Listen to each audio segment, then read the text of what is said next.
Have you seen this podcast? Coming from the garden aisle. Have you seen this podcast? Aldrine, Aaron, and Kahai. This is the podcast. This is the podcast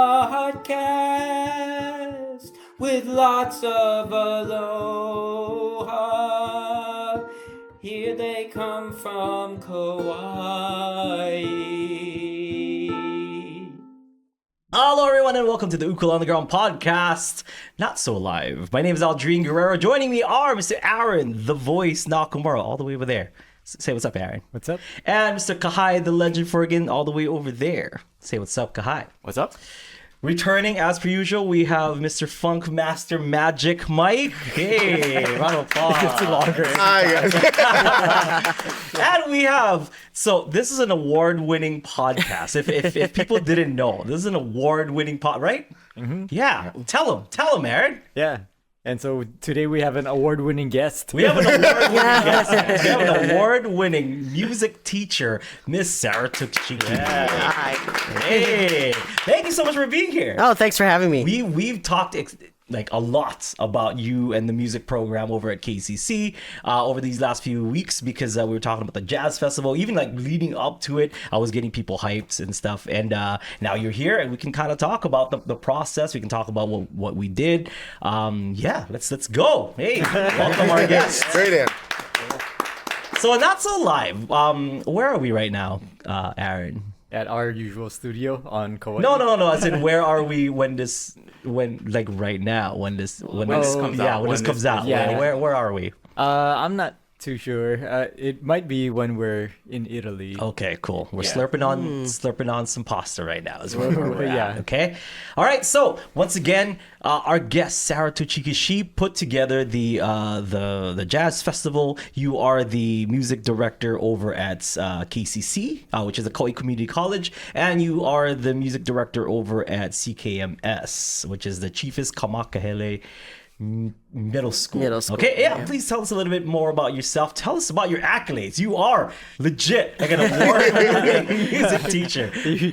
You have to brag about yourself. Yeah. Oh, and I really don't like doing that kind of stuff, you know. So I've been teaching here on Kauai for 16 years. I have been doing the middle school band at Chiefest Kamakahele for 16, and then took over after the late Larry Mcintosh over at Kauai Community College about 14 years ago. And I originally was a trumpet player. I'm from Oahu, and I really only moved to Kauai because there was Starbucks and Costco. And I was like, okay, I could live here for a couple years, and then I'll go back to the city and go back to where I'm from. But I don't know. There's something about the community and the support of the arts that kind of kept me here. And I feel really blessed to be able to, I start our newest musicians in the middle school, and then I get to work with our community members at KCC. We've got a symphony orchestra, a jazz ensemble, and a wind symphony. So 3 different groups. KCC is the only community college in the whole UH system that has instrumental music like this. Wow. So it's really great, and it's an honor to be a part of it. Thank you. That's taking over for Larry Mack. That's some big shoes to fill. Huge what shoes. was that like? It was tough because he was a living legend. Yes. I mean, he was actually named a living legend of Kauai. Yeah. And so I had seen transitions of really good directors to new directors, and so I was really cautious when I first came in. I pretty much kept things the same, how he did it, and then slowly started to morph it into kind of the vision that I see. I'm very much education focused. Yeah. And so while we do perform at a high level, my main goal is to take anybody wherever they're at music-wise and then help them to get better. Even if they're only playing the first note of every measure, if they can contribute and if they get out of the program, you know, something and keep progressing. We have like a musician who's in his, I want to say 60s, has only been playing for about 4 years on the saxophone, and yet he's making good progress. And so anybody can come and play. It's impressive. It's impressive. I mean, like it's all about experience also, and I think like through osmosis, if you're around that, that kind of people who will play, if you guys play together as an ensemble, you're almost forced to learn a thing or two, right? Yeah. Well, we have like our youngest musicians are in middle school. Like some of the middle schoolers at Chief Escamakahele, if I see they've got some promise or they're really into it, I'll invite them in. And it's such a wonderful thing because our older musicians who are more experienced will kind of take them under their wing and teach them things. I mean, Mike is a great example of that. He's, watching that. Was that pointed? Section. The older musician. Not naming anybody. I like to hearing at the concert is like Mr. Odo, and I was like, oh my gosh, I haven't heard that in a long time. Yeah, it's Magic Mike around here. You're fair. Actually, it's funny. One of those students actually tried to call me that. What, Magic Mike? Yes. And tell us the story. I had to correct that student very quickly that you haven't quite gotten there with me yet. Yeah. Mr. Odo's fine for now. He came up and just said it. I'm like, good. And as soon as he said it, my face changed, and he was like, I think I've just made a mistake. And I was like, yes, you have. Oh, you listen to way too much podcast, kid. But yeah, like I said, that's probably big shoes to fill. What was that like for like the first year? You know what I mean? Like people were probably like, "Oh, she's not Mac," or "She's not." You probably got a lot of that, yeah. Well, and I was in my early 20s, so I'm conducting people who are like 3-4 times my age. But I kind of got Mac's blessing when I took over. Like he.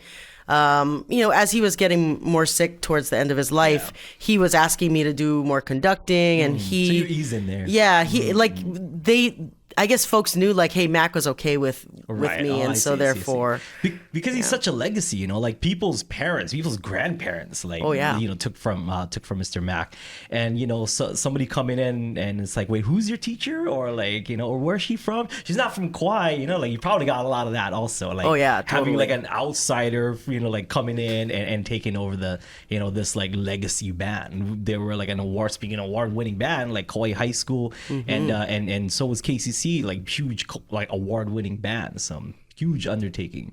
And so I want to shift over to Magic Mike real quick. So Magic Mike and I had a conversation just out of out of pure humor, like wouldn't it be hilarious if somebody took Bandito Tyler, the album, and our original idea for it was like, let's make like let's just form a band and we'll play it, and we'll I think it was when you guys were doing a show with K-Pac over at that Oh no, that would have been like Hawaii Children's Theater, because that's Kappa in the warehouse. Oh, I see. So the Children's Theater, you guys were doing was that one with the puppets? Oh, Avenue Q. Yeah, that's what it was. I was all the way back to Avenue Q, and we had that idea, like we should do we should put together a band, we should play the Bandito Tyler songs, and then we should just have like a stage play, like and it'll be like a silent movie, and we were gonna cast like our friends and stuff. It was gonna be a good time, and that idea just like never went away, right? So in some version, what if we did this? What if we did this?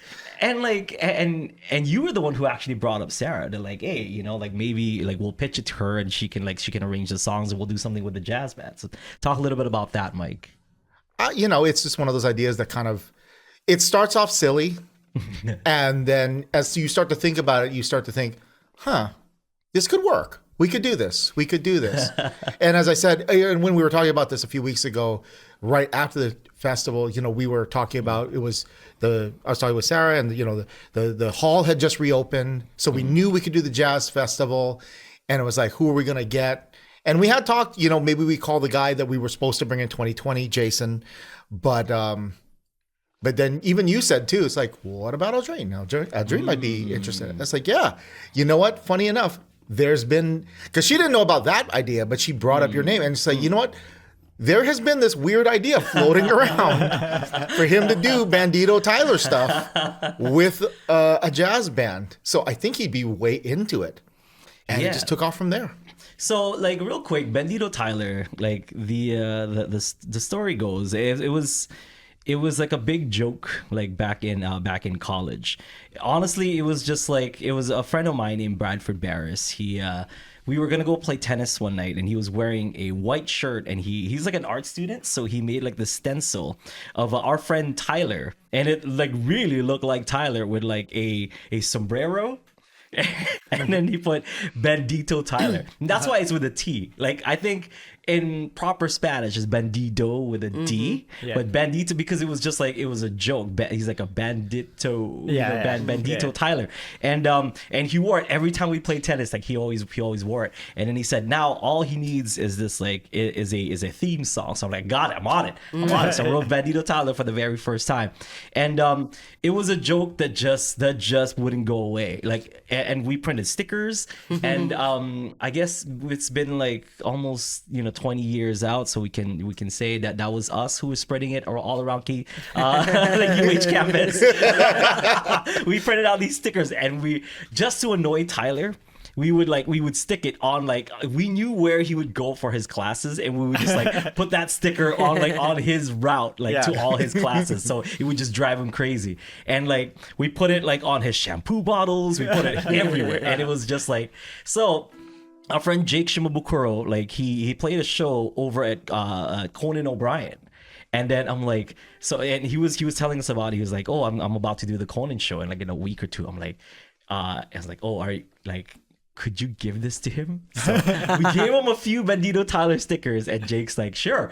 And I quote, Jake's like, oh, hey, like I gave him like a gift basket, and I threw in a bunch of those stickers in there. So somewhere, Conan O'Brien, I don't know if he just looked at it and threw it away or whatever, but somehow, at some point in time, Conan O'Brien received a sticker of Bandito Tyler. It's a joke that just wouldn't go away. I like to think that there is somebody on Oahu when you guys were spreading the stickers around, and they like happened to see it, and now they're on Kauai, and then they're like, what? There's like a concert of this? Is this what it originally was? Like, where is this coming from? Is it coming back? What's happening? So yeah, it's Tyler Ramel, and so people kept asking like, what is this about? And then like there was actually an incident where like I had bought these white chocolate covered Oreos, and they were like, back in the day, they were like limited edition for like only the like Christmas time, around that time. And I was over on at my apartment over on Oahu, and my cousin was visiting, and they didn't have that over here on Kauai. So when we went to the ABC store, he saw it. He's like, oh, I'm gonna buy this, and we came back to my place. He went to go use he went to take a shower, and then Tyler came over, and I think I was in the kitchen cooking, sees the box of cookies, and Tyler just went to town. He's just like, okay, well, it's there. I think like that's community cookies, right? My cousin comes out pissed because he's like, what the heck happened? There's like 3 rows or something. I think there's like a few on the last row left. Like Tyler did a number on those cookies.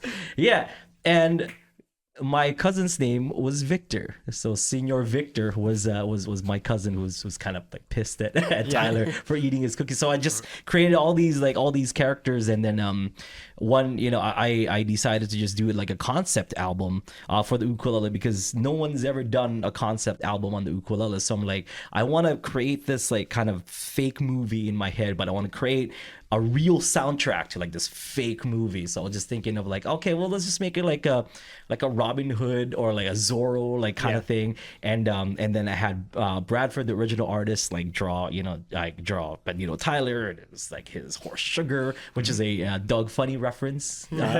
So there's like all these like these references like on all the characters and stuff in the album. So it's kind of crazy that now, like, how did you pitch it to Sarah?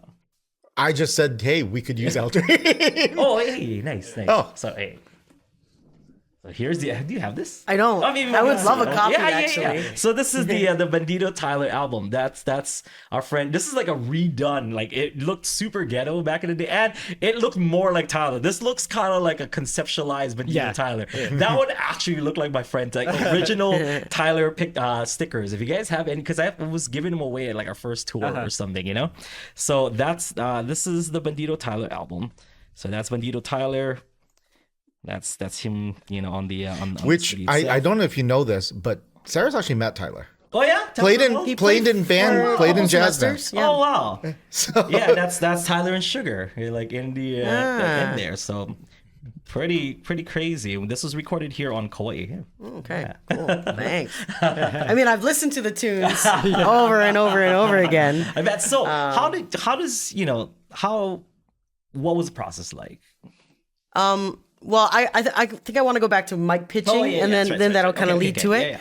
Yeah. So my philosophy really as a teacher has really changed over the last, I would say, decade or so, where, the way that I was taught and the way that I went through conservatory was that, you want to reach this high level performance and you should be playing, serious music that's going to be artful. And as I've lived on Kauai longer, I'm like, and music is music, Yes. Doesn't matter who it's by, what its original purpose was. Like, we can learn from all different genres, and I wanted to really focus my efforts on people from Kauai and giving them experiences. Like, we don't need to bring in people from outside. I mean, it's great. It's a good thing to do. We can learn a lot, but if I can elevate and uplift people who are from here in whatever capacity and give them that experience, so like, for example, with our symphony orchestra, I had these ideas. I was going to bring in all these people from Oahu to come play concertos, and I'm like, why?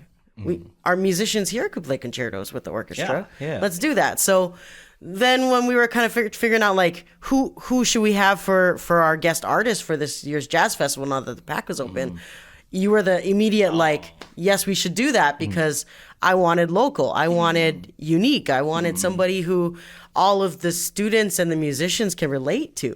They're not going to relate to someone who's from the continent who's moving here. We don't want it too good. Like, No. I'm not saying that. I'm saying, like, why do we need to justify how good of musicians we are by others?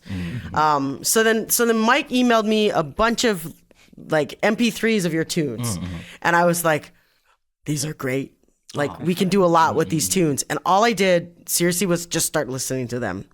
I put them on my phone, and every time that I was, like, riding in the car, sitting on the plane, I would just listen to it over and over. I finally figured out how to use the Google Drive music player, to figure out how to loop things. I would slow them down and listen to them so I could really hear all the different layers. And then I just would start singing along. Like improvising myself, kind of scatting to see, well, what would fit, or what lines could I put here, and kind of just made a whole bunch of different concepts without putting anything on paper. Yeah.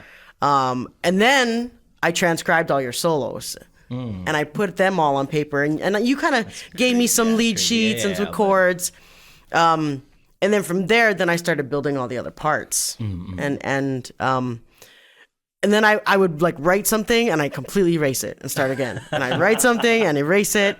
And with the junk MIDI of my music notation software going, I hope this sounds good in person, because it never sounds the same. So. That sounded great. I mean, like, so what were your thoughts? Because you had no context of this album. You didn't know it was like a concept or any of that stuff, or if it even had a story. Like first listen, you didn't listen to the whole CD. You listened to just a few tracks. Yeah. What was the first impressions? I really liked your rhythms and it's polyrhythms is really what they are. Like, you're taking rhythms and superimposing them and making these things called hemiolas, right? Where you take one rhythm, but then it's covered over another to get super musician. Intentional. Yeah. I'm glad somebody finally and it fit with jazz. Like, I was like, this fits with jazz. This is how actually a whole bunch of modern jazz is written. It's not that typical swing band kind of sound. So I was like, this could be really, really cool to do with a jazz ensemble, more so than the orchestra or the concert band. Yeah.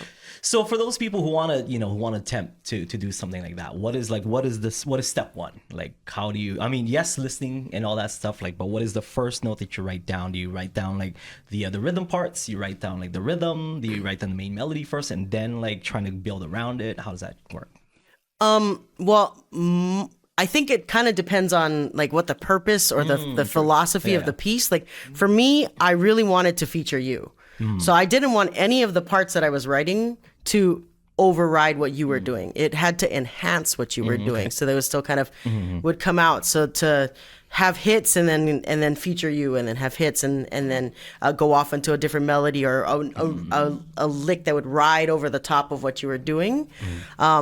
And that's my philosophy for these tunes. If I were writing like, a big band chart that was, on like Misty, the tune Misty, jazz classic, it would be a different focus because I'd be going for the melody and how to enhance that melody in kind of more chordal kind of a way. So I think for your tunes, I was very much focused on ukulele and how do we feature the ukulele with jazz band. So, I mean, it's been done before. Like jazz on the ukulele has definitely been done before. But this was, I mean, yes, it has like all the jazz elements, but it wasn't necessarily jazz. But you turned it jazz. There were improv solos in there. There were like some cool like lines that was kind of happening. How did you transform it jazz? Taking these kind of almost like flamenco-ish tunes and turn them jazz. Really, the chords that you pick are all jazz chords. Even though on the charts you gave me, it was like, oh, this is a C minor, and I was like, that's not a C minor. He's added a ninth and a sixth there. He just, so like you're using all these jazz harmonies and these jazz sounds. It kind of just kind of naturally. He's so glad someone finally heard that. Very intentional. Like the number of major sevenths. I was like, there's a lot of major sevenths in here. I love that sound. That I am familiar with. That's just because you just add that one extra note on the major. It makes it so bright. Yeah, it does. Right. So yeah. Or it's like we love the saying Mike taught us, right? It's like just keep playing the wrong note and it's intentional, and then it's like it comes the right note. So yeah. So let's dive deeper into it. The first song that we rehearsed was "Dance with the Bandito." That was, and I remember you went on a trip and you're like, don't worry, I'm gonna write like all these things like during my flight back and stuff. So that first one, and then I went to the actually checked you guys out, like a few weeks prior to that, and when you guys were ready to call me to come in, that's when it came in, and we rehearsed that that first song, and I remember just like, how do I fit into this jazz band, like what, because listening to you guys had everything, and then like listening to you guys again this past weekend, I'm like, man, you guys sounded so good this past Sunday, and yeah, and I'm still kind of baffled, like how did I fit in there? But that just is a testament to all the good writing that you did, like you fit me somehow an ukulele into this jazz band. But listening to Bandito or Dance with the Bandito and hearing all these lines and hearing like improvised solos in that waltz, like it was insane. It was just so good. Tell us about Dance with the Bandito. So I first mapped out the overall form of the piece, because and you have kind of a pattern, like you always kind of start and then you almost very song like. Like you got a chorus and a verse and a chorus and a verse and then some type of bridge and you go back, which helps a lot as a musician trying to write stuff, because then you can kind of figure out. And I always wanted to start with you being featured first and then layering on. So then I was like, okay, how much am I going to have the band play with you, and how much of it is I'm going to have them play counter melodies against you? And trying to balance that out. So like when the you played all by yourself for that first chorus and verse, and then I layered in just a little bit, and then I'm thinking, okay, this tune's got this waltzy feel. It's on the quieter side. So then that's why I was like, okay, let's add the trumpets in with the mute part, because that's a unique sound. Nice. And long lines. Long lines. Helped it move, Yeah. And then towards the end, after the bridge, it gets very much, you yourself in the album have just more emotion. You get more technical. And so I'm like, okay, we can have a whole bunch of different lines going, but how can I use notes in between your notes to make, little passing chords and dissonance that then resolves. And so it kind of just layered on itself. On the bridge, the sax part really shines. I felt like the sax really carries like what the trumpet was carrying in the verse.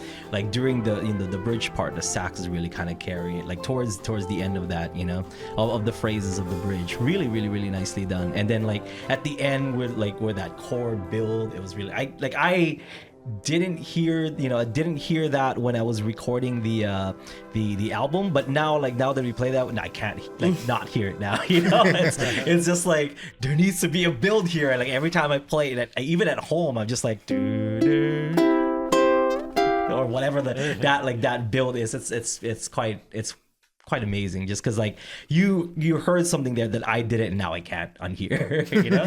Well, that's cool. That's cool. Yeah. And I remember Mike was telling me, like, we were just both I was nervous to be there. Like I said, I didn't know like how I fit. I didn't know if and I was nervous. I was like, I think people hate it. Like I don't know if people like my songs. Songs are too easy, like they're maybe we should collaborate with the middle school. Like I don't know, but I came in, you guys made me feel really comfortable and just but then Mike was saying like, yeah, you were nervous also. I was so nervous. And the line that stood out for me that night was like, was that okay? Because usually when I arrange songs, it's not for anyone alive. Yes. like I'm writing for something that somebody died 50 years ago that they wrote a tune, and so here you're right there, and I took some artistic liberties that I didn't get your permission for, and I appreciate that you were kind of willing to just be like, just write stuff. Yeah, that's what collaboration is about. Because like I want to hear your voice again. I want to hear how that fits with the ideas that I have. And I mean, I would, I think I was pretty vocal if I did like find something I'm like, I don't know if this worked or whatever. It was very rare, but I did like kind of say, or like because it was so little time. It was like 3 weeks before the concert or something. So we got the first sheets of music 3 weeks prior. So it's not like we had a ton of time to rehearse, and we only rehearsed once a week. Yeah. So it's like 3 rehearsals at the college, and then 1 dress rehearsal, and then that's it. And then it was showtime, So it was kind of insane to think about like 3 rehearsals and 1 dress rehearsal, and we pulled that off. So I was very happy with how it came out. But during like that, that night, I heard my song like kind of come alive for the first time. I was like, I have goosebumps thinking about it now. I have goosebumps thinking about it now, and I was just so happy. And I remember recording everything. Like I had my phone and I would record it, and I would like go home. And I was so excited. I would tell my wife like, listen to this. Isn't this awesome? Listen to this soundtrack. You don't know anything. I appreciate it. Like she was super stoked. But actually, one of the first things carefully he told me that night was he shows the sheet and he's like, it's my name. It's my I didn't think that would hit me as hard as it did, but like I've gotten music like since I played in the middle school band ever since I was in the 7th grade over at Kauai High School, and David Yukimura was my teacher, and so I've been handed music pretty much my whole life, and to have a piece of music that had my name on it was like I choked up. I was like, what is this? This is for real. Like this is something that I wrote on paper. So it was, thank you for making that like come true. And that's why like I'm like, what, I don't even care about anything else. Like this in itself is like the biggest reward for me, like because it's just like seeing my name in a piece of music for the first time. Well, and it's a shout out. I got to give a shout out to our musicians for the KCC Jazz Ensemble, because really, yes, I was writing stuff, and I was writing on the plane even. Like, I'm sure all the people sitting around me must have thought I was nuts, because I had like the computer with the phone with the thing going backwards and typing in like all these notes, and then my computer died, and I got out this battery charger, and it was like kind of a mess. And I passed out the sheets, and they read it down. They pretty much read it down. They had to work on some stuff and some spots, but what I think made it really special for us is because you were there, so you could explain the music. You could explain beyond what was just on the page about what you were conceptually thinking. That is a special thing that happens, that doesn't happen very often because we're playing stuff of people who aren't around. That direct input. Yeah, I remember like kind of explaining to them like, okay, well, this is a waltz. Like we kind of need to like move together. I was talking to BJ, the drummer, that like you know, really like work on the ride, work on the cymbals, like on the hi-hat and stuff. And I told him like, listen to that, you know, listen to that song and really get that feel, because I think at first he was hitting the snare kind of a lot. I'm like, less snare and like more hi-hats and cymbals and stuff, because it just really needs to move. If you hit I remember telling him, if you hit the snare too much, then it kind of sounds like a march-ish, you know. So I was like, yeah, just try to like, you can hit the snare, but really just like try to hit as least amount of snare and just let it move, you know. And I loved like the long lines, like I mentioned earlier, and because of that, if there were anything kind of too heavy, like hit wise, then it would take away from these kind of long moving beautiful lines that you're writing. And with the ukulele, I was trying to be as expressive and as legato as I could. Yeah. So but it worked out good. I thought it came out nicely. That, you know, that tune now sounds a lot different. I can't listen to the album anymore. Well, and as I was listening to the tunes over and over again, it very naturally led itself to having horn parts. You know, it wasn't like I was like, how am I gonna make this work? And it never felt forced. It always felt very natural. Yeah, and the solos that the musicians of the KC Jazz Band took was really good. I love that trumpet solo. I don't know if he had a mute in it or not, but I think at the concert he might have not have had the mute, but it sounded really good because he got it, and then he was just like writing those lines and making really long, like kind of legato, like improv lines, and I dig it. I dig it a lot, and that was kind of different for me too. Like looking at the music and you know, and knowing what that song sounds like. It's just like slow waltz, and then seeing like solo or like improvised solo. I'm like, how does that work? But it came out, and I was like kind of stoked that you found a part, or you found like a pocket in that song that could just be looped over so that they can have solos. Like what's that like? Just trying to, because like you said, it's verse, it's chorus, it's bridge. You know, like it was very like much like a regular like pop song. You know, so how did you find that pocket? I went with where the chords were the coolest, and where you have that moving. It's not an 8-bar phrase. It's a 10-bar phrase, because you just added on a couple extra chords, and then it had that movement. I was like, this is the perfect spot to do a solo, because really improvised solos in jazz are about the chords and how you move between them. So I wanted it to be kind of a section that I thought would give the musicians a chance to play around with the notes. What I really liked, though, was that you in those moments were like, okay, band is soloing, I'm gonna just stand here and wait. Sit down. You then like added to it, and so then it made the whole thing, even though it was improvised, feel very natural within it. So that's a testament to your musicianship too. Thank you. But like, I just kind of played what I thought I heard, and I wasn't trying to step on their toes either. No, it was like, perfect. I was trying to make it kind of like, you know, like a symmetry between like me and the soloist, and still kind of let them shine while like reminding people that like, okay, the ukulele part's not over or whatever. It's still going on. What was the next tune? You remember? Probably Senor Viktor or the Heist, maybe. The Heist. You didn't even have like written music. You just had the chords and stuff. You just champed it like a champion, right? The Heist I had music for. Oh yeah, because I think you had it like. Oh no, for him. Yeah, that's no. Bass. Like, yeah, bass. No, it. I just put the chords out and was like, okay, here you go. You know this, right? You figure this out. What's that like, Mike? I mean, I've been listening to these songs since it came out. You know, so even though it's a different format than how we would normally play it, like honestly, I just pretty much played everything I would normally, like Senor Viktor. I didn't really play anything different than when we play it as like a duo or a trio. I played basically the same bass line because it's like, it's still a song. The only things that could change is when she rearranged like the format of the song, so like maybe a section here or that, and then I'd have to remember like, oh yeah, where that section there's a solo section here now and stuff like that, as opposed to, I guess Senor Viktor, we pretty much played like the record. It was just expanded version of the record thing, so there wasn't sections that weren't there. But yeah, I mean, that the was solo in Senor Viktor was just the verse, right? It was just the verse chords, I believe. I think so. oh, that's right. There was a Yeah, there's a solo section in there, right? Yeah. And The there was only one that didn't separated- have a solo was Escape on Sugar. Escape, yeah, and that was a fun one. Where like we had all three bands. So like let's talk about Senor Viktor. So like a fast tune.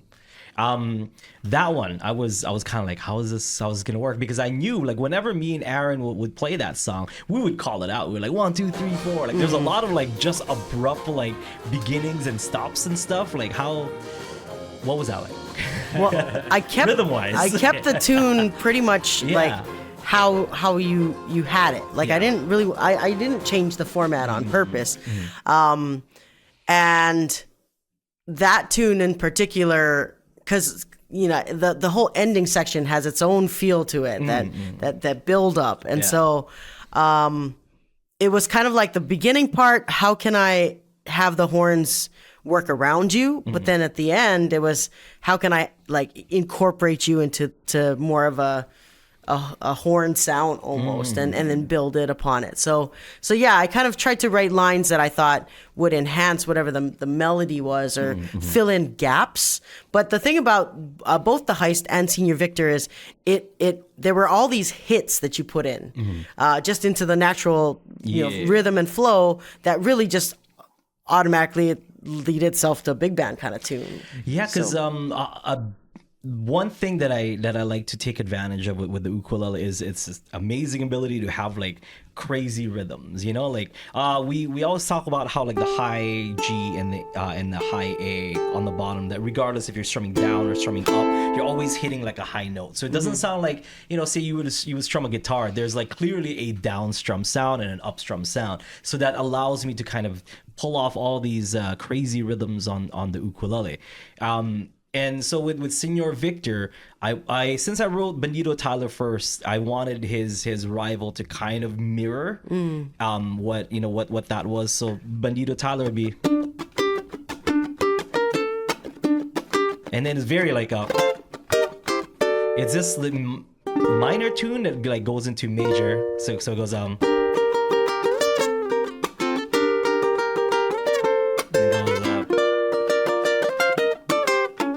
So to kind of signify that, like, hey, there's a kind of a duality for the character. There's like, yes, he's like a bandit, but he's doing it for the good. Whereas Senor Viktor, I made him kind of a lawfully bad character, or lawfully good or something, that kind of character where like it's just he just follows the law. So the intro to Senor Viktor is. And they're pretty close. One's in G minor, one's in F minor, and the other one, to remind you folks. So that kind of that rhythm stayed with both songs, and that kind of short notes. So it's just like parallel between the two songs, but that ending that we're talking about with the rhythms, that's actually them clashing. So it's just like and it starts out with just the ukulele, so it's almost like a stare down, and then like the big like it's the clash itself, and then it ends with the because it doesn't really end. He gets away, so like that's really what it was like, and this is serious. For the first time, when you're like. You wrote it in 4, but it's actually like it's like 9. It's in 12. I think it's in 12. 1 2 3 1 2 3 1 2 3. It's a 12/8 plus a 2/4 bar. Yeah, plus a 2/4 bar. 1 2 3 1 2 3 1 2 3 1 2 1 2 3 1 2 3 1 2 3 1 2 that. So when like it almost like I got validated, like that was the only thing that was intentional. I'm like, I want this to kind of feel almost wrong, because like it's like it is a fight, and anything kind of goes in that fight. So I was playing with that kind of rhythm, and I wanted that like 2 big hits right there, and and it didn't like I think the band caught on when you mentioned that, like, you know, that part, that those two that 2/4 right there at the end. That's when like it kind of like clicked. I felt like, you know, and that's my favorite part of the song. I thought you did justice, and then there was like these cool like sax lines. I was like doing this like it's this or whatever like that. Yeah, it's like kind of jazzy lines. So I didn't like. I would have never thought of something like that. So that for me was really what the the heart of that collaboration, where like I had all these ukulele kind of like rhythmic lines, and then there was these kind of jazzy like sax lines that was coming there, and then like the drums were just going, you know, just going off. It was cool. That was my favorite part of the whole, you know, like all 4 songs, just because that I think like kind of simplified the whole collaboration of just that one part. Well, I learned a bunch just listening to you right now, but I totally, as I was listening to the tune, got that little punch on that 2/4, and as I was layering on all the parts, because I was like, he's layering, we got to layer this, and so, you know, I kind of let you play by yourself, and I just had like the 2 higher saxes go bump bump. Bump bump, just do the little hits. Then they kind of layered it on some more. The nice thing is that the way that you had it written, I could divide up the parts. You know, the higher voices do this, the lower voices do this. But when it got to the very end, I was like, no, it needs some kind of line to just ride over the top. And so that's kind of where I put that in with the saxes. And just use the chord, but then how can I play around on the chord, but not have it clash with whatever everybody else was doing too? That's cool, because like also I mentioned that like, okay, it's like the fight doesn't end. He just kind of gets away, but it does that in this song. But the way that you did it, where it's like, and the other trumpets go da, da, da, da, da. And there's all these cool, almost like victorious sounding. So like it gave it a whole new meaning, where like, yes, he got away, but he got away like victoriously, instead of just slipping away, you know. Like, so my intention was like, he slipped away, but the way that it sounded in the new arrangement, it was almost grand, like, yes, you know, like, I outsmarted you again, you know. But it still ended like kind of build, and then almost tell between the legs a little bit. Because that's when it, you know, the focus shifts away from Tyler and back to Senor Viktor, where it's like, you know, like, so that like,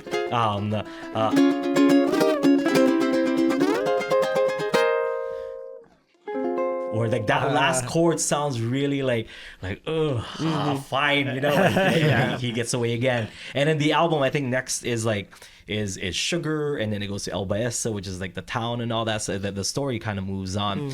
But love that, like, that part like took on a whole new meaning, because in my head that's like what's, you know, I have to say that's one of my favorite things that you added in. The big dramatic trumpet parts right over those chords. Well, like, so in trumpet player, like, if I'm gonna nerd out a little bit about trumpet players here, please do. There's like, you know, the classical trumpet players like Maurice Andre, and they're very much like the perfect sound and the perfect embouchure and this very nice, beautiful tone.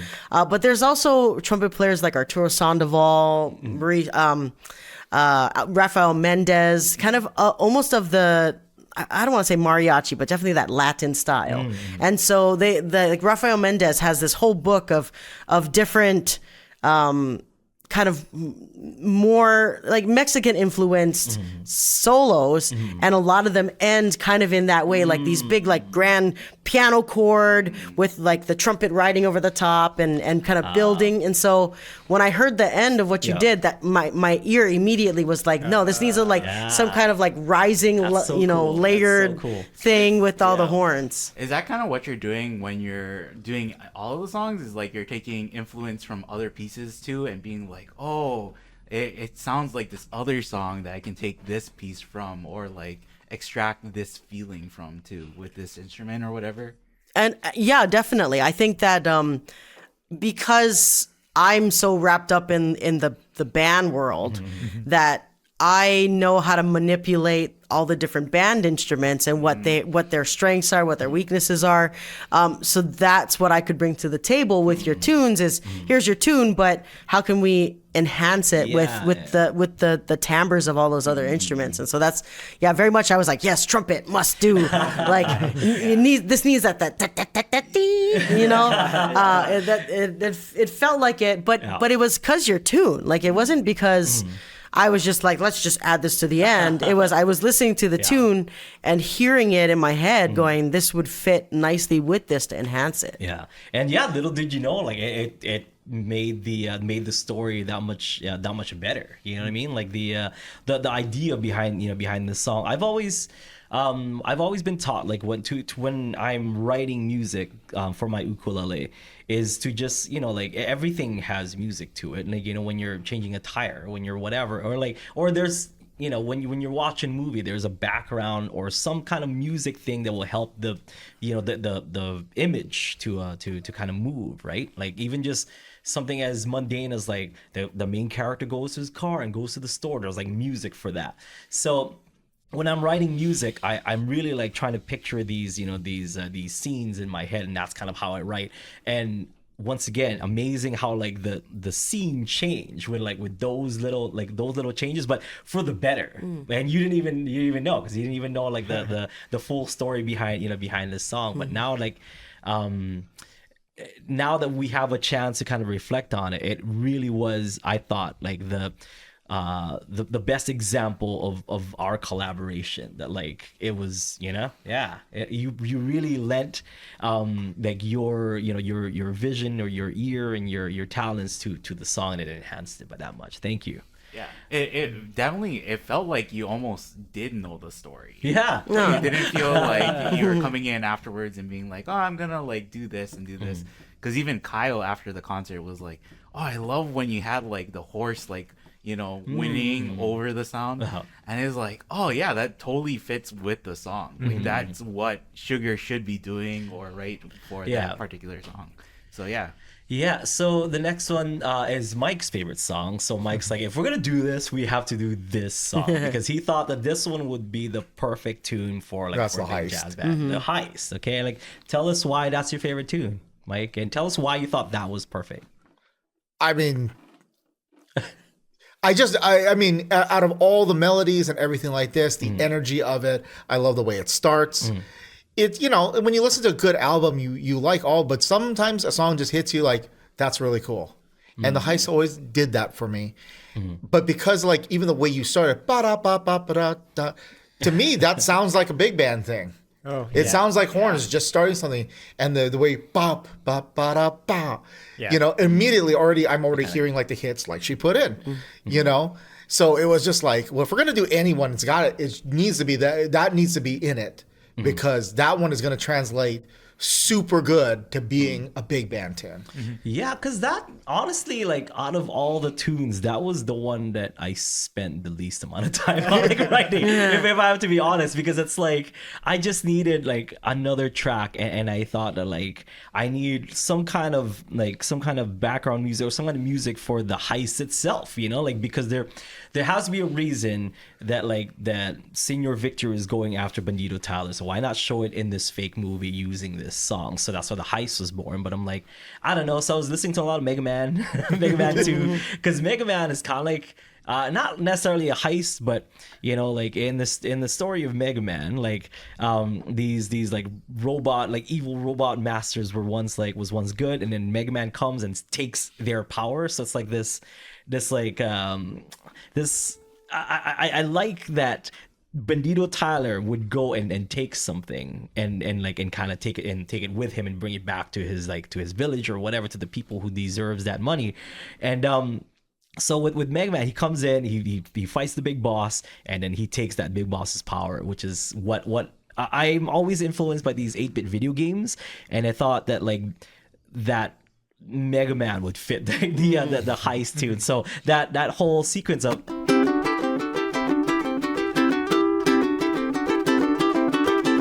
That's like the character select in Mega Man. And so that thing of like choosing your character, for me, that was like, there needs to be a part in this heist where like he's locked in, he doesn't know where to go. He's looking around, making a decision, kind of like how you make a decision of like which boss to fight in Mega Man. And that made it seem like, okay, he stopped. He's like, oh my god, where am I gonna go? I'm surrounded. So that kind of gave that feeling. And like the more like dire the situation came, the crazier the rhythm and like all the things that were happening around it, the more hectic it sounded. And then the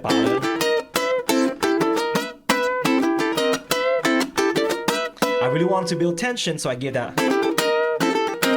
So like, don't know where to go, like that kind of thing. And then I don't know, I think in my head he just busts out through like a glass window or something, and that's like that's how he breaks out, and then he gets into sugar or something like that, So that was the influence. It was like 8-bit video games, but rhythmically I thought that was the hardest song, but I think it came really natural, and that's why it was the least amount of time that I spent as far as the album goes on a tune, because it was just like, it's like second nature. I play video games all the time. Like this, I got this. I need some, but chords wise, it wasn't that complicated. It's like E minor, A minor, B7.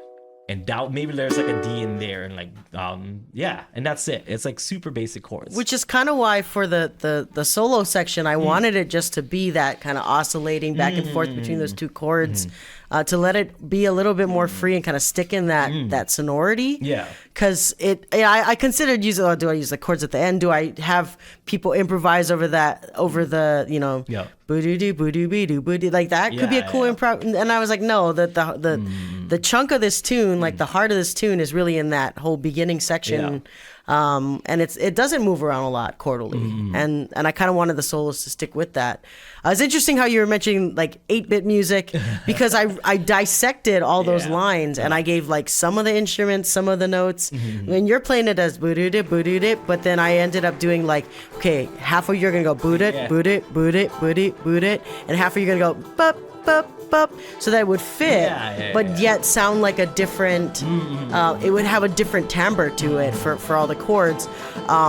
And then at the end there, where you're saying it should kind of almost be chaotic, I on purpose didn't go like I took the chords that you played, and I could have gone like, okay, if you're playing the alto saxophone part, you're going to play the top 3 notes. And if you're playing the tenor sax, you're going to play the middle 3 notes.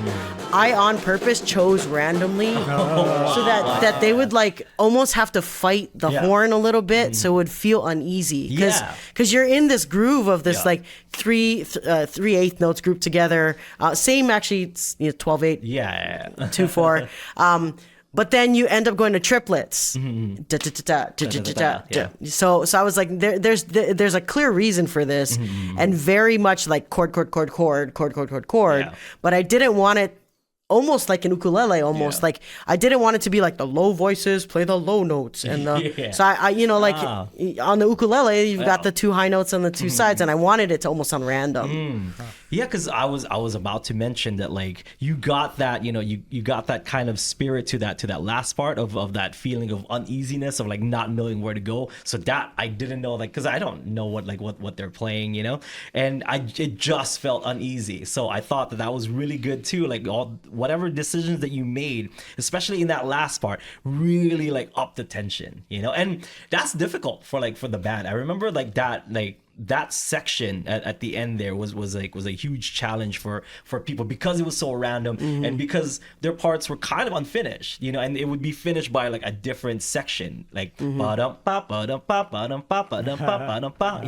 so for them to kind of like to understand what the thing was as a whole, like they kind of had to rely on just reading and like just trust you on that one, and it came out good. Well, good. Yeah. Great job. Yeah. Well, no, great job. Well, I think once they heard you play it, they were like, oh, that's where I fit. But yeah, it was insane, just because like I know they didn't go and listen to the tracks, like they just read their music, and it was cool. That was a testament to their trust in your writing, and it really came out during that that night at the concert. Those are some of the hardest lines in the whole concert, because it was going so, I was nervous and made it super fast, but that was kind of going fast anyway, and it was a huge challenge, but I thought it paid off. It was great. Yeah. Did you stick with whatever you picked randomly to form the chords, and you just handed it out and then it's like, okay, it worked, or it's like actually we got to switch around a little bit, or we got to figure something out or change it a little bit? Was there any of that too? Well, the Heist was different from the other tunes because I already had something, I don't know who wrote that out for you, or I did, actually. Okay, yeah. So I had some voicings, and I kind of just stayed with the voicing of the chord, but then picked on all the random notes. So it's your fault. No. Yeah, if you're using the tab that I wrote out, I don't know. Sometimes I'm like, yeah, I guess this is right. It's trying his best to I think it's this, or I think the rhythm is that, or whatever. Right, Yeah. right. Yeah. So I remember you're like, I was reading the thing. It was maybe one beat off. Yeah, there was a couple stuff that I was like, I had to mentally go, okay, this is this measure, or this is a triplet rhythm. A lot of it was just kind of rewriting the rhythms a little bit, but it was super helpful to have that, because for Senor Viktor and Sugar, I had to transcribe everything. I had to listen at 25% speed and actually write out all the notes. But I actually, to answer your question, I'm already I got to change this, and I got to change that. And hearing it live, I think, made a huge difference. It's just we were on such a time crunch. Yeah. Because I'm a huge procrastinator / one of the super busy. So there's a bunch of stuff that I'm like, I want to change that, or I want to put this in, or. Oh wait, we have another concert next week. Let's right. not do that. It's true. It wasn't the only concert that you had coming up. You had 3-4 concerts coming up. And I still have a couple this weekend. That's insane. Your work ethic is. Impressive. I feel isn't that the constant fight though, as a composer or arranger, is I always hear what could be better or what I can change or something. And at some point you just got to be just ship it, just put the stamp on it. We just got to go, right? So it was great. I mean, really, as a music teacher, I live constantly in how could it be better, and sometimes I got to catch myself too and be there's a running joke in the groups, all the groups that I teach, if I give a compliment, things go downhill from there. So I never say anything good. I'm always constantly here's gotta improve, because once they think, we're done, that's kind of a running joke. And a firm handshake, okay. Good job, but you know what that means. My trumpet teacher when I was in high school, old Japanese, samurai style, best compliment he ever gave me was not bad. And I had just played the Haydn trumpet concerto, super fast notes, super fast, and he was like, not bad. And inside I was like, I'm not bad. Thank you, Mr. Miyagi. All right, last song, which is Escape on Sugar. Escape on Sugar. That is my favorite track off of the record, because it was really just my tribute to Cowboys, because I played Cowboys when I was in high school with Mr. Mac, the director we were talking about, and that at the time was the most challenging piece of music for me as a freshman. I think I played it when and as a clarinet player we were doing the double tonguing, and there's really the so that was the inspiration to that song. I wanted to create my kind of John Williams tribute to the Cowboys song, and I knew I wanted an A, B, and C, and a D section in there, which is the that when it goes to, I guess, B flat, because it's in C minor, and it goes to that B flat, and it goes back to the C minor, and I'm like, how am I gonna go back? Just play a G and it'll lead back to the C minor, I guess.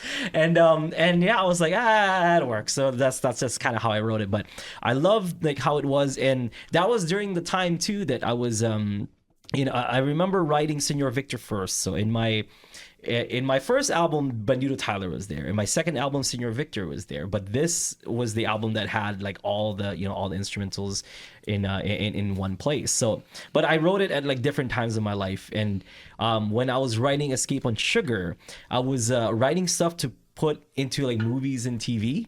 I like Senor Viktor just got picked up for a indie movie called Short History of Decay, and some of the other things that I did were picked up to be like in TV and all that stuff. So I intentionally wrote like for film and TV. So when I like let my other friends hear it, they're just like, it just sounds so repetitive. I'm like, that's kind of the point. It's repetitive, but then like it changes. Like it's one repetition, so a scene can happen, and then the B section happens, and then you go back to the A section and B, and they what they do is they just like kind of just take the parts that they need for that scene, and then if it moves somewhere, that's what they like, because it helps the scene move. And then if there's a C and a D section in there, then even more so they can pick which parts they like. They're like, okay. So when I first wrote it, like no one was a fan like of that song, but I really liked it because I'm like, that's kind of like my best attempt of like writing for film and for TV and stuff. Like there needs to be these movements. And when I presented it to my friend who was helping me with get these gigs and stuff, he's like, yeah, that's kind of what we're looking for. Like, I love this. You can see this in like in a car commercial, you can see this in a whatever, and there were like all these things that we wanted to do with it. But I personally didn't really follow through, because I made the album, but I didn't like submit it to to a bunch of places, so it just kind of lives in doldrums of nowhere. But yeah, love that tune. Why that tune for the big finale? Can I be honest? Yes. It's because it's in a key that middle schoolers can play in. Yes. The other ones are not. And I was like, there's all these B flats and E flats. The middle school, because I wanted it to be a finale. Yeah. And I wrote actually 2 levels of parts. The high schoolers and the KCC groups played one level, and the middle schoolers had their own parts that was super simple, like quarter notes, half notes, eighth notes. But I felt like it would be important for them to be involved and to get a chance to play one of your tunes. So as I'm looking at all of them, I'm like, it's the most repetitive. Yeah. They can easily follow along. And I can write parts that are going to make them feel like they contributed, but not that they had watered down parts, because they didn't. They had their own hits that enhanced the piece. So, but it was mostly because of the key. It was cool because I love that was chosen, because it was like the least jazz tune. You know what I mean? So when everyone kind of came together and played it, it felt more like a wind ensemble than a jazz piece. So I thought that was that was really good. And then everybody came up. I think Daryl played like bongos like on that thing, and it just felt like this big finale of like almost like a wind ensemble finale. So I thought that was good, because the original intention was Cowboys, and I played that for a competition for the wind ensemble. So you bringing everybody in, just kind of like, that was perfect. That was like the perfect choice for for the finale, and having all 3 schools do it. It was fun. It was a lot of fun. My favorite part, the D section. That was like where it kind of broke off and sounded the most Cowboys.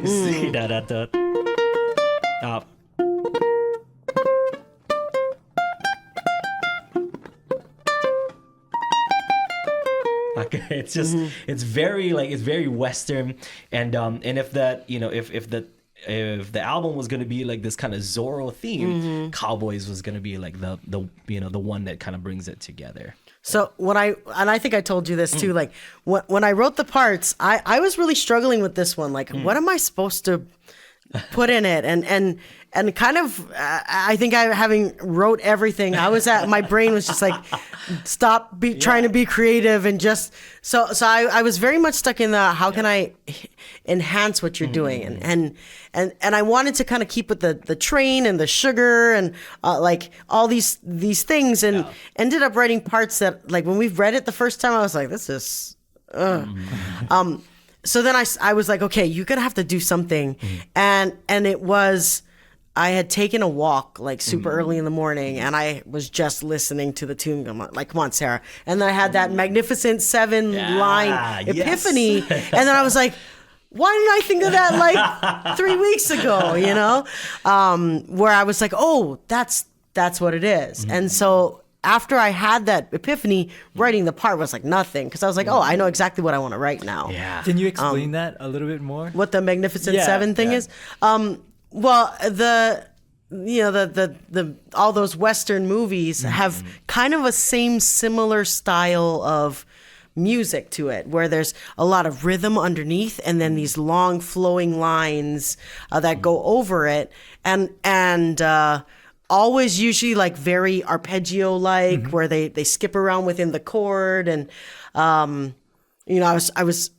And I had actually gone with my partner to watch the eclipse. So I was driving around Texas and New Mexico, like, oh, hello. It's like what would the soundtrack to driving around in the middle of here where there's no, like I remember telling him, like, we haven't seen a gas station in 2 hours. Like, it's like you see a tumbleweed go by. Yes. Oh, yeah. Well, and that's what I told him. I was like, I need a tumbleweed. Like, how come there's no tumbleweeds around here? And so, like, I was thinking that's exactly what this tune is, and what would the horn lines be for it? And so then it kind of just came naturally after that. Yeah, it was actually the stuff that I did hear, but because the in the album it was just ukulele, guitar, drums, and bass. There wasn't anything like that I could really make legato. You know what I mean? Like that's what it needed. That's what I heard. So when you wrote out those long kind of moving lines underneath the fast moving ones, because the fast moving ones, I'm like, okay, well if this is gonna be a song about him on a horse, it has to have that gallop, you know. So having those long lines underneath, I'm like, yes, that's exactly what I wanted. So when we didn't have it in the beginning because that was your first draft. That was the first draft, yeah. So we're like, okay, cool, let's work with, and it's basically just like the translation of whatever was in the album. But like the final draft with all those lines, and I'm like, that's it, that's the one. And you mentioned like Magnificent Seven, I'm like, yes, hell yes, you know. So when we finally played it and had like the full bands and stuff, I'm like, oh, that's it. My God, it feels good. Like when it's like when my full vision is finally realized, you know, where it's like that's how I wanted it to sound. I was thinking, you know, if I had the budget, like I was gonna hire like strings. Like I was hearing string, like long string parts underneath there. I think I was talking to you. I'm like, hey, how much would it be if I like hired Nina to like play some strings like on this album? I think I was talking to you like a long time ago when I was doing this. But I'm like, you know what? I don't have that kind of budget. Let's just record it as is. So I would always hear those parts. But now, like with the new arrangement, that's it. That's exactly what I was hearing. So amazing job. Yeah. Well, and what I really enjoy playing with as a arranger is actually all the different percussion sounds. Like I think because I teach concert band, I'm always like, okay, what kind of cool sounds can we use from all these percussion instruments? So one of the things that I know wasn't heard just because there were so many people on the stages. I put in like vibra slap and wood blocks and that kind of stuff just to enhance the horse sounds. But I was like, I don't know if anybody heard it or not. But I heard it from the back, and I loved like the vibra slap. Yeah. It was like, oh yeah, that's the exact sound in like a Western movie that you would hear. So it's like, oh my gosh, it hit so well. And the trumpets were like whinnying. It was awesome, man. And our friend Kyle Ferruccio, he's also like a horn player and a trombone, right? Yeah, trombone. So he's like, oh my God, I want to play in the band. He's like, let me get on it. You should go play, you know. And so overall, like you took my songs and really, really, really brought them to life, and it's just like all the things that I've been hearing and then some, like all these years, finally has come to fruition. Thank you so much for thank you for letting me write. Like it was a great collaboration. I thought it was super successful, and we're gonna take it further. We're gonna take it further. Definitely. Oh my gosh. Coming to your town. No. It takes us on the road. Yes. It takes us on the road. No, but I'm so excited at the prospect of maybe doing like the rest of the album. I would love that. I would love that because really it's kind of like elevating even and Mike knows, like, the Miles Ahead, Channel One suite, those types of, like, it was a concept album that these jazz musicians were making, where it wasn't just like, listen to this one tune and we're gonna put a bunch of tunes together. Like, the whole album was a concept. But here we're doing it Koi style. We're doing it like, with an ukulele, but it tells a story, and it's the whole album that is the, it's a suite. And I want to treat it as such. And even while we were playing at the concert, I was like, okay, but it doesn't fit the story in the order. And as you're talking about it, but it was a great way to get started. Yeah. But what solidified it for me was how much the audience was just like, their applause was so genuine. They loved it. Yeah, the audience, and like a bunch of the people in the audience were like some of our students, and the AG Ukulele Academy, and they came back, like, to our first day of class after that concert. They were just like, I want to see the movie now. I was like, movie's fake, by the way. It's not a real soundtrack. Oh, it's not. It is a real soundtrack, but the movie's not real. But they're like, yeah, but I guess just listening to the songs, like, it just kind of puts you in that mood of like, now I want to see it. I want to see this, this thing. And I've heard nothing but good praises about that concert. We just had fun. I think it was just a really fun concert. Like, with 3 weeks to prepare, I thought it was a fun concert. It was a really, really, really fun concert. And I think everybody did a good job. The middle school students, like, they showed up. Everybody played a solo. That was cute. Yeah. Baby's first solo. Yes. It was cute. The little 4-bar solos, 2-bar solos. I was joking around with Mike. I'm like, why didn't she let me play on that one? I would have blown all these kids up. No. I'd win. No. Finally. But we did Best of Queen. So you let me make some noise on Another One Bites the Dust, which is super fun. And then with Daryl Miyasato's high school band, I played Misty. We talked about Misty. And then I played, what was the other one? Coyote Cafe. Yeah, classic. Love that too. Another tune he's been wanting to play again. I've been wanting to play that song. So 20 years. It's so good. I still love Coyote Cafe. And and then with you guys, I played Ran Can Can with Tito Puente too. Yes. I was like so intimidated because I'm like, how do you solo when it's moving? Like every 2 beats, I was like, I didn't want to show it, but it's super like, what do I do? It changes kind of, like every 2 beats, it would change, and that was kind of a challenge for me. And then of course 25 or 624 by Chicago. Right.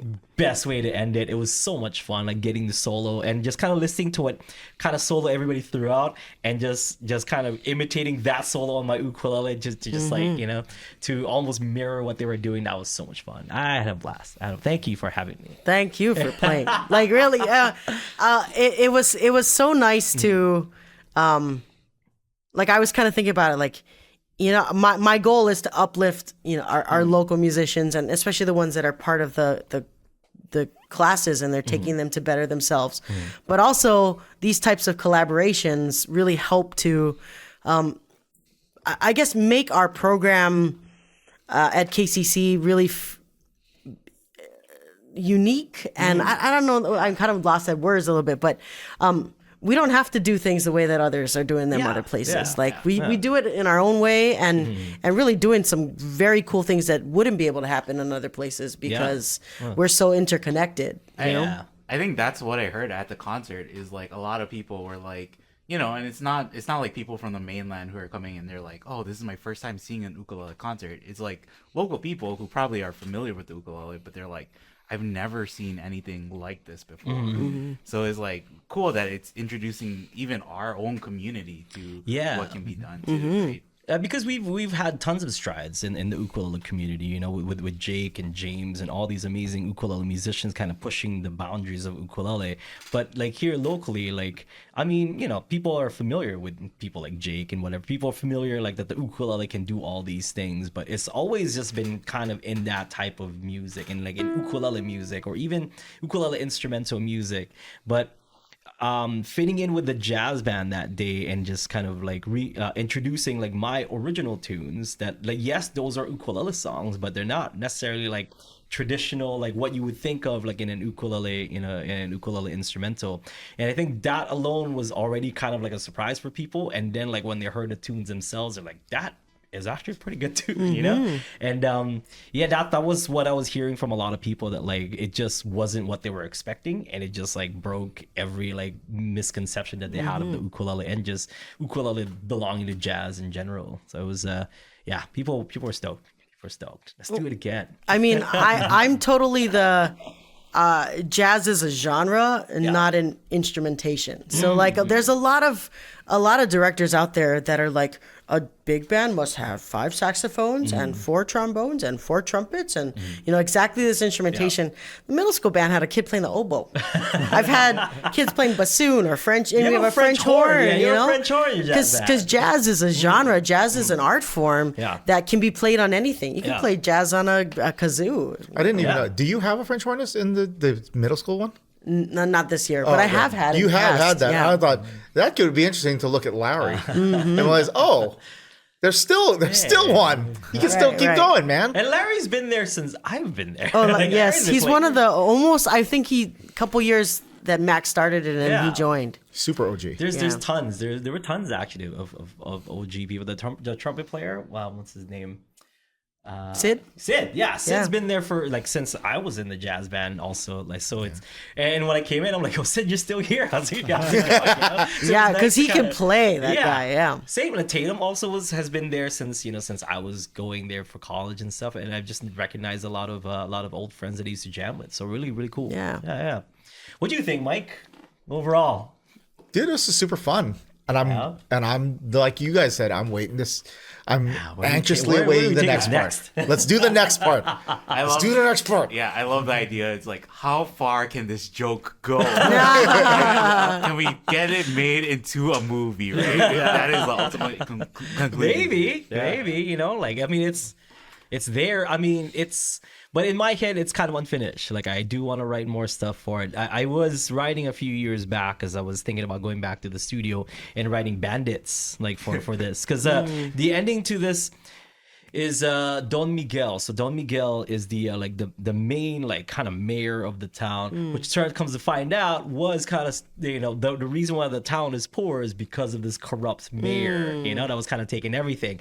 And Senorita Roja is his daughter, who is like the love interest of this like Zorro kind of, you know, like of our Bandito Tyler. And in the end, Don Miguel is the main like kind of, you know, like main bad guy. Where, like I said, Senor Viktor just like he's just following he's doing his job, you know, they were just to catch this guy. But Don Miguel is the main villain. And in that tune, Don Miguel, it kind of ends melancholy as well, kind of like how Senor Viktor did, where it's like, and you know, spoilers, like the hero like loses in the end, and I wanted to create like a bandits with an S, which is like this, you know, this like kind of like Zorro, basic Zorro, you know, like and his legend kind of like, you know, kind of died, but and then it would like it would bring the town into this kind of like really, really hard and dark times where like the kids are like starting to steal and pickpocket and whatever. And but then Bandito Tyler is like in hiding because he lost and he like let everybody down. He wants to like take so he found like a bunch of kids who are like really good at like, you know, at being bandits, and he would like raise them to be like bandits, and that's how they would kind of take over and finally thwart the big villain of Don Miguel. That's like the entire story of Bandito Tyler. So Bandito Tyler is part 1, and I've yet to write like the ending of it. So the second act. He hasn't written the second act yet. So third and fourth, actually. This is first and second act. Is that why you always bring Oreos over here? And like, oh, I'm just leaving it here. No one can take it. You need to be inspired. And then you hide with the camera. But that's you know, I was really excited of like writing like the last part, because with Don Miguel, like I saw them like fighting in different rooms. That's why like the keys would change, you know, like the scenarios, they would be fighting everywhere. This huge fight, like ending fight scene. But for the next one, I kind of see it as like, because there's like multiple people like coming in, I see like I was thinking like multiple uke parts, like as doing like different things, and not just like harmonizing, but different kinds of melodies and counter melodies that would be like I'm excited to write it again. And this sparked the flame to go back and write the rest of Bandito Tyler, the saga. So I'm writing. Okay. I'm writing. All right. Writing. It's gonna So by the happen. time you finish, It's gonna happen. I'll have arranged the rest of the tunes, and then we'll be ready to Yes. move on to the next Yes. part. Yeah. Yes, I'm very, very excited. But thank you so much for being here. Thank Of course. you. Thanks for having me. everybody. Yeah. Thanks. Sarah Tucci. Also Mike. Magic Mike. Funk Master Magic. Mike. Dainty Hands Odo. He came in here, he's like, oh, my hands are so sore from the concert that I played. I didn't say that. No, it was that's right. He was playing like double bass, and he's like, "Oh, my hands." No, hurt I a little bit," said- or something. Like I that. said that if He's I play complaining double about bass his hands hurting after. and I playing. haven't done it in a while, it rips up your skin Oh, and that's your right. hands. Yeah, your fingies, your poor fingies. Yeah. Mike, are hurting. See, this is how these nicknames get started. Yeah, my fingies hurt Mike. Mike, my fingies hurt Odo. Thank you so much for being here. Mickey, power steering, or Otto. Right? Yes, I saw that too, Mickey. I like my mustache too. God, that was good. So yeah, if you want to promote the programs and stuff, go ahead and do so. Sure. I mean, we have the 3 ensembles at Kauai Community College, and they're open to anybody to come and play. We don't start back up until August, so we take off the summers, and everybody kind of gets a chance to rest and hopefully are practicing on their own individual skills and arpeggios and really hitting that technique. No, I'm just kidding. And One note per measure. Right. Start calling out individual students. You need to practice more. Right. But actually, registration is open already because students can register either for credit through the college or they can register non-credit through the Office of Continuing Education. So many ways to get involved. If you're over the age of 65, I believe, you can actually take the class for free. Wow. Through the Senior Pass program at KCC. So lots of ways. We do have a website, kccinstrumentalmusic.org. So if people want to check it out and find out more about our group, we actually, you're not technically the first ukulele player we've had in the band. At the jazz ensemble, we had a student who was working on a degree for credit and was looking for a place to play.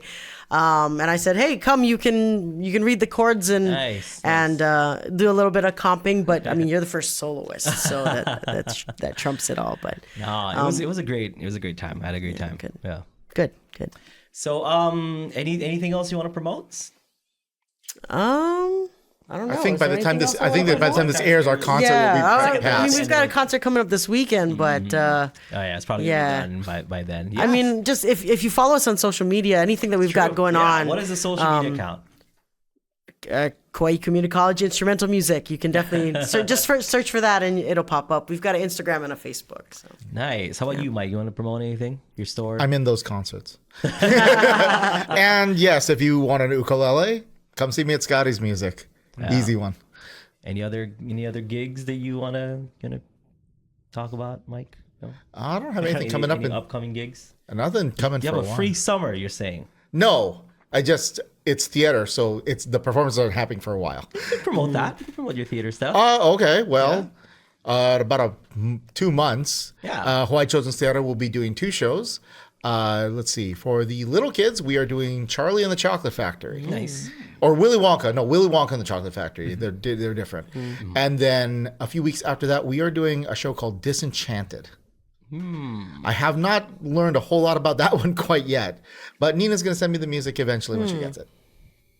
Yeah, Nina was also my teacher. She was my. So I had David Yukimura 7th grade. Nina taught me 8th grade, and I had Mac pretty much like the rest of the time. That's how we met. Yeah, that's right. Nina had him come in, and I was in the jazz band, and I was this young, spunky sax player kid that just wanted to challenge everybody to a solo battle. And here comes Mike. He's in college, and he came down. I'm like, let's battle sax battle, Mike. And then I was, really just humbled pretty early on, and I'm like, I guess I'll pick up ukulele now. Yeah. stop playing this thing. Who plays this anyway? Only lamos play this. Lamos like Mike Odo. His dainty fingers. Nah. Ever since then, we became pretty good friends, right? Yeah. I was humbled, and usually I like to almost like pick musical fights with people, and then like when I lose, that's when I know like, oh, this is somebody that I can learn a thing or two from, and definitely learn a lot from Mike. So I would go up and that's how I met Jake. I just picked a musical fight with Jake, and then he took me under his wing. So did like Abe Lagrimis, so then Calais got me out, all these like great ukulele players that I would just pick musical fights with and learn a bunch from. So well, what I think is cool though is a bunch of those folks that you mentioned actually started their musical careers in band. Hey, yeah, like true. Abe Yeah, and like with Abe, band, yeah. and Jake with his whole double stroke technique was actually because he was playing drums, and so like I think a lot of times our music programs in schools are. They're considered almost like auxiliary to core learning, especially because we're not like a tested subject. But really, passion and purpose in life can be found in them. Yeah, and it's really ignites your brain to like to be creative, to be and we always talk about like when you're learning the ukulele, like listening to music is one thing, but like creating music, like music coming out of your own fingertips or mouth or whatever you're using to make music with, is a completely different feeling. And I think everyone should at least experience that feeling at least one time in their life, because it's unlike any chocolate bar that you've ever had. It also teaches you so much for the rest of your life. That's true. Yeah, Because that's true. if you're in a music group, things like work ethic, like you have to work. Like right now, I'm teaching a songwriting class, and one thing I'm big with my kids is deadlines. Turn it in by then. Turn it in by then. Turn it in by then. You must do all the good work for a quality product by then. And a lot of it is just because, well, in the real music business, if you don't turn stuff in on time, you pretty much don't get hired again. You have a gig and you don't show up for it, or you show up late for it. People don't hire you so much. But that idea of, I have X amount of time to do something, so let me budget my time correctly so that I can turn the best thing I can in that space of time. I don't care what subject you really go into. That's very valuable. Yeah, carries over to anything. And then the ability to work with other people, that's super important. Yeah. Because no matter what you do in life, if you can't work with other people well, you are going to have a hard road ahead of you. That's true. That's true. Because as a band, I mean, it's not, you kind of have to work together. You have to move together. You have to listen to each other. And that is the best scenario to put a person who doesn't really work well with others, so that they learn how to, how to work together as an ensemble. Absolutely. As a group. But hey, thanks again. Yeah, thanks. Oh, I was just gonna add that I had a really hard day yesterday. And for myself, I'm always helping others to make music. But I had a really hard day yesterday, and I was like, I don't know what to do. And I got on my horn and I just played, and I felt so much better after. So, what you're saying about making music, it's not just listening. It's even for myself, like when I actually make it myself, it's a whole different feeling. I think I'm so glad that you're like leading these different groups, music groups, and it like really shows or you're really bringing the community into music too. So I'm just like really grateful that you're doing it too. Thanks. Yeah, Kauai's in good hands. You're doing a good job too, Mike. Yeah. You're With his delicate fingers. Mike, you were there. No. Oh, if you go to Mike's shows, right? Do the jazz fingers. Dainty. Kai, I haven't thrown something at you. I am not beyond it. I was gonna say you're teaching all these kids great things. What happened to me, Mike? Why Hey, I taught you how to put the cable into your amp correctly. You are now part of an award-winning podcast. That's true. Yes. All right, can you? Right? Yeah. Count your blessings, Kai. And you know how to plug in a cable the right way. Yeah. I know how to plug in a lot of cables. Unplugging, I think, is the point. He knows that. You could destroy things, right, if you unplug it wrong. No, that's very true. Right? Yeah. Kai does not unplug things wrong. So yeah. he taught him well, Mike. He taught Kai well. Talking about unplugging, we'll unplug the podcast. Hey, thank you so much for everyone. Thank you. All right, thank you once thank you. again. Hey, Thanks. round of applause for our guests. Mahalo. Check it out. check it out, guys. Bandito Tyler, the album. If you guys, if we ever do another live show again, please come out and experience it for yourself. It's I'm pretty sure we have some clips, like that we can put in on the podcast so you guys can at least get a Feel for what it was feel like. for some of these songs. Okay, all right, we'll see you folks next time. Aloha.